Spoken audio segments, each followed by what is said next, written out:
wanted to review the derivatives that we've seen, and we'll look at the antiderivatives that arise as a result. So there are two derivatives that we must memorize. The derivative of the inverse sine function is equal to 1 over the square root of 1 minus x squared. The domain here is -1 to 1, not included. The derivative of the inverse tan function, the arctan function, is 1 over 1 plus x squared. And this is defined for all x. So these two must be memorized.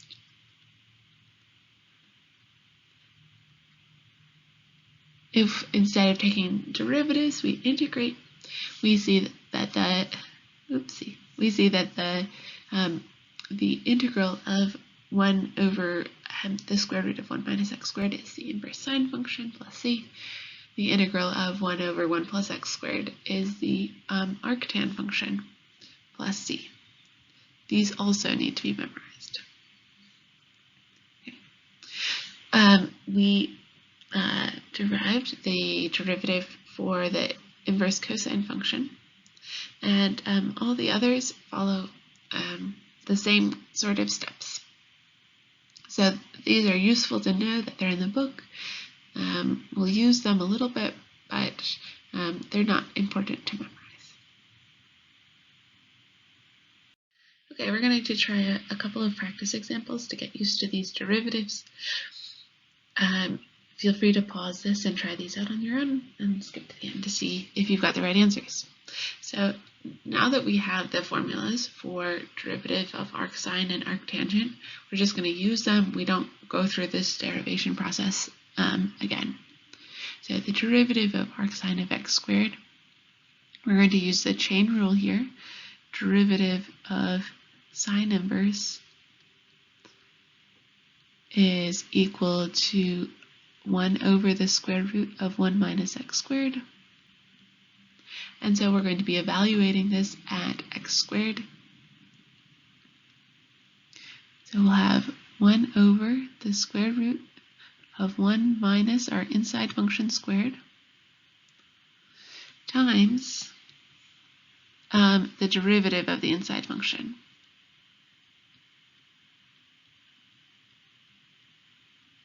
Okay, so that's going to look like 2x over the square root of 1 minus x to the 4th. Okay, next up we're going to take the derivative of t times arctan of t cubed. Notice this is a product, so we're going to use the product rule to differentiate. Okay, so the derivative of u times v is going to be derivative of the first times the second plus the first times derivative of the second. So we flip-flop. So this derivative is going to be derivative of t times arctan, let's write this tan inverse of t cubed,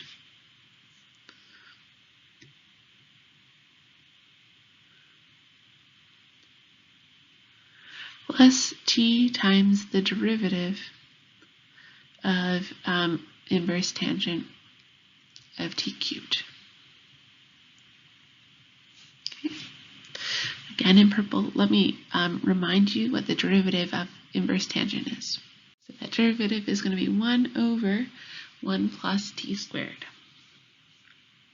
Okay, so we can simplify our derivative down to just being the inverse tangent of t cubed, as derivative of t is just 1,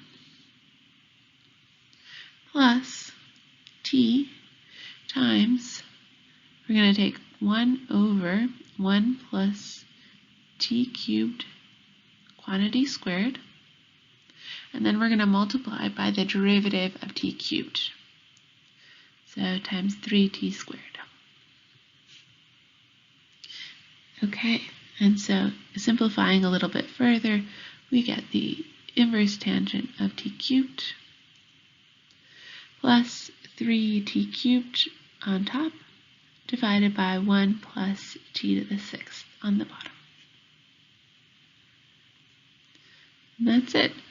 We just use our new formulas.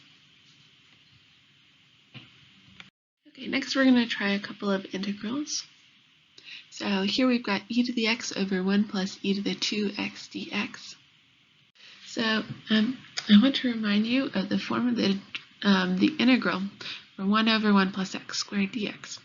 This is arctan of x. Notice here in the bottom we have 1 plus x squared. Okay. We can rewrite our top a little bit to make it look kind of like this form. We have e to the x over 1 plus e to the x squared, something squared. Okay.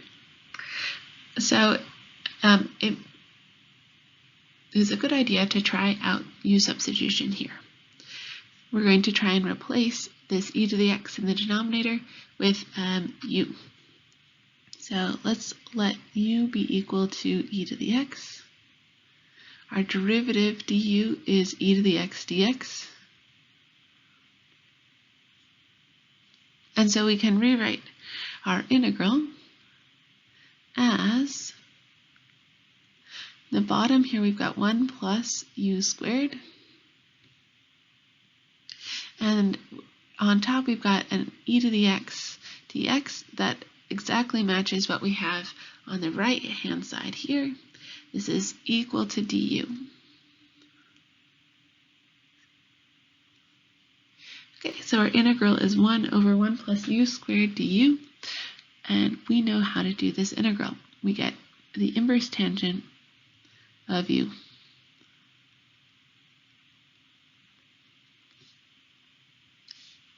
To finish up, all we're going to do is replace u with e to the x. So this is inverse tangent of e to the x plus c.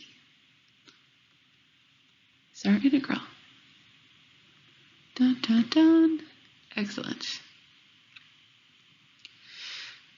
Okay, in the next example, when we look at it, it doesn't exactly match any of the integrals that we know, but the one that it probably reminds you of the most is this integral 1 over the square root of 1 minus x squared dx is the arc sine or inverse sine of x plus c. Okay. So it has a very similar sort of format here, as the integral that we're given has a similar format. The only difference we have is that we have a 4 here, where in our the integral we know we should have a 1. Okay, but we can fix that up. Let's turn it into a 1 by factoring 4 out of everything in this square root. So I'm just going to rewrite it so that we're guaranteed to have a 1 there. I'm going to pull out a square root of 4. So we get 1 minus x squared over 4.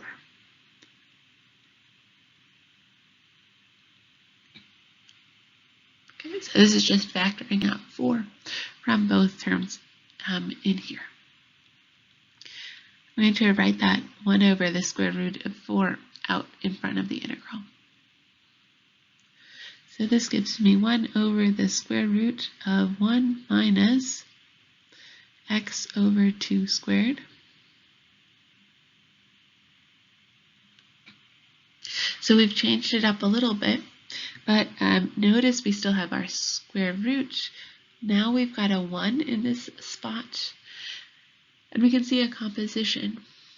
In the place of x squared here, we've got x over 2 squared. So we're going to try u substitution. Okay, so let's let u be equal to x over 2. du is going to be equal to 1/2 dx. Okay, and so we can rewrite our integral. This 1/2 out front combines with the dx to give us our du.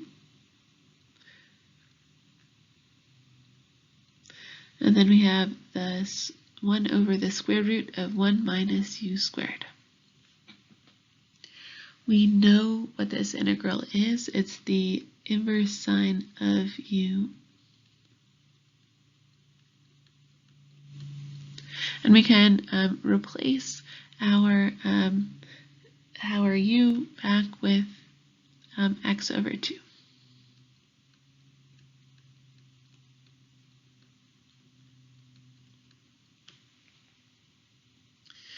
Okay. If we think about where this is defined, this is going to make sense for x in -2 to 2.